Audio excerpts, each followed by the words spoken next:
బులెటిన్లో breaking news చూస్తున్నాం. Vijayawada MP Kesineni Nani సంచలన వ్యాఖ్యలు చేశారు. మూడోసారి కూడా విజయవాడ ఎంపీగా తానే గెలుస్తానని ధీమా వ్యక్తం చేశారు. ఇండిపెండెంట్ గా నైనా పోటీ చేసి గెలుస్తానని నమ్మకం ఉందన్నారు. పార్టీ అధినేత నిర్ణయాన్ని తప్పుపట్టడం లేదన్నారు. పార్టీ నిర్ణయం తీసుకుందని, తన నిర్ణయం త్వరలోనే తీసుకుంటా అని చెప్పారు. తను పార్టీ ఓనర్ను కాదని సమయం వచ్చినప్పుడు చెబుతా అని పరోక్షంగా వ్యంగ్యాస్త్రాలు సంధించారు. అధినేత మాటను రామభక్త హనుమంతుడిలా శిరసా వహిస్తా అన్నారు.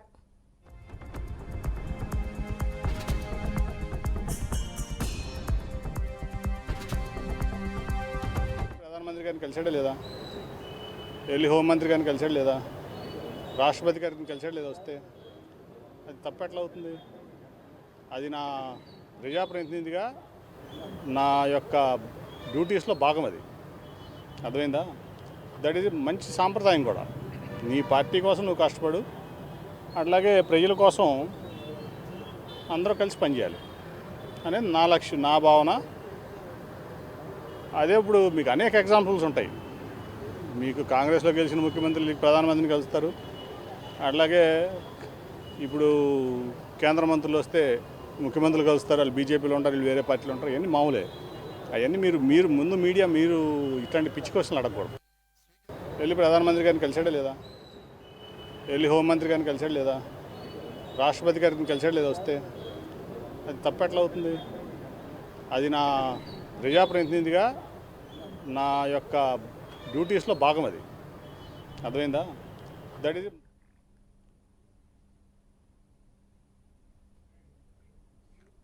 కేశినేని వ్యాఖ్యలకు సంబంధించి మరింత సమాచారం మా ప్రతినిధి శ్రీనివాస్ అందిస్తారు. శ్రీనివాస్, కిరణమయ్య, ఈ రోజు తెలుగుదేశం పార్టీ ఎంపీగా ఉన్నటువంటి కేశినేని నాని సంచలన వ్యాఖ్యలు చేయడం జరిగింది.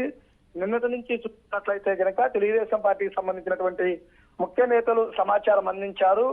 రేపు తిరువూరులో రానున్న రోజుల్లో తిరువూరులో జరిగినటువంటి బహిరంగ సభ ఆ ప్రాంతానికి వెళ్ళవద్దని స్పష్టం చేయడం జరిగింది. అయితే ఈ విషయంపై ఆయన ఈ రోజు మీడియా ముందు మాట్లాడుతూ కూడా తిరువూరు సభకు నన్ను రావద్దు, నేను వెళ్ళడం లేదు, నా మైండ్ సెట్ అభిమానులందరికీ తెలుసు, అభిమానుల మైండ్ సెట్ నాకు తెలుసు, మా వాళ్ళందరికీ క్లారిటీగా ఉంది. నేను తెలుగుదేశం పార్టీకి ఓనర్ను కాదు, చెప్పాల్సిన టైం వచ్చినప్పుడు చెబుతాను, తినబోయే ముందు రుసులెందుకు అంటూ కూడా సరైన సమయంలో నిర్ణయం తీసుకుంటానంటూ కూడా సంచలన వ్యాఖ్యలు చేయడం జరిగింది. ఎవరు గెలుస్తారో ఎవరు ఓడతారో ప్రజలే నిర్ణయిస్తారు.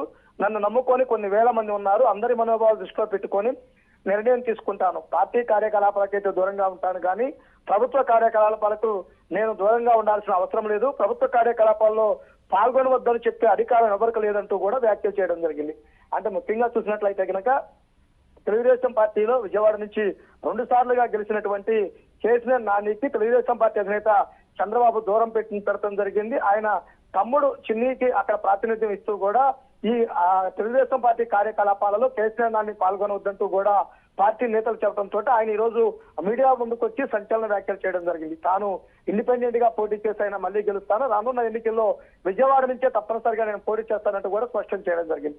అంటే ఇప్పటి వరకు చూసినట్లయితే కనుక వైసీపీ పార్టీకి సంబంధించి మార్పులు చేర్పుల్లో అధికార పార్టీ ఎమ్మెల్యేలు, సిట్టింగ్ ఎమ్మెల్యేలు ఎట్లాంటి వ్యాఖ్యలు చేస్తూ ఉన్నారు. కానీ ఈ రోజు అది రివర్స్ గా మారి తెలుగుదేశం పార్టీకి సంబంధించినటువంటి ఎంపీ అభ్యర్థి, ఎంపీగా ఉన్నటువంటి సిట్టింగ్ ఎంపీగా ఉన్నటువంటి కేశినేని నాని కూడా ఇటువంటి వ్యాఖ్యలు చేయడంతో రానున్న రోజుల్లో ఎవరు ఏ టైంన ఎటువంటి వ్యాఖ్యలు చేస్తారు, ఎవరికి సీట్లు వస్తుంది, ఎవరికి సీట్లు నిరాకరిస్తారనేది కూడా ప్రతి ఒక్కరూ చర్చించుకున్న పరిస్థితి కనుక ఉండడం జరిగింది. ముఖ్యంగా చూస్తే కేసీఆర్ నానికి సంబంధించిన వ్యాఖ్యల పట్ల చూస్తే కనుక రానున్న రోజుల్లో ఇండిపెండెంట్ గానైనా నేను పోటీ చేస్తానని కూడా స్పష్టం చేయడం జరిగింది. అయితే శ్రీనివాస్, నేను ఇండిపెండెంట్ గానే పోటీ చేసి గెలుస్తా అని చెప్పేసి అన్నారు. ఈ నేపథ్యంలో ఆయన ఇండిపెండెంట్ గా పోటీ చేస్తారా, లేదంటే పార్టీ మారే అవకాశం ఏమైనా ఉందా?